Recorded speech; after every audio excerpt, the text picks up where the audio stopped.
দক্ষিণ চব্বিশ পরগনার বাসন্তী থানার চড়াবিদ্যা গ্রাম পঞ্চায়েতের সাতকেওড়া গ্রামে নদীর পাড় থেকে উদ্ধার এক ড্রাম ভর্তি বোমা এবং এই বোমা উদ্ধার ঘটনাকে কেন্দ্র করে চাঞ্চল্য ছড়িয়েছে গোটা এলাকায়। ঘটনার খবর পেয়ে তৎপরতার সাথে ঘটনাস্থলে পৌঁছায় পুলিশ।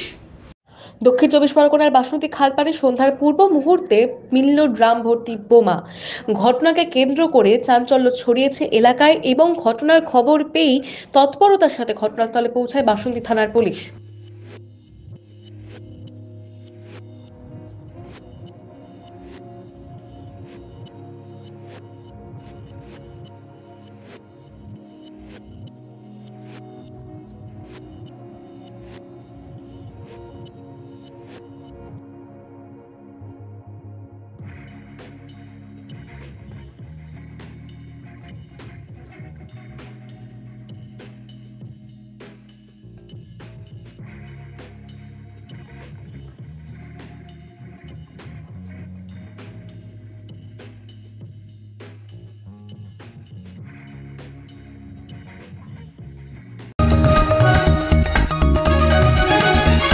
आप देख रहे हैं न्यूज़ UNI।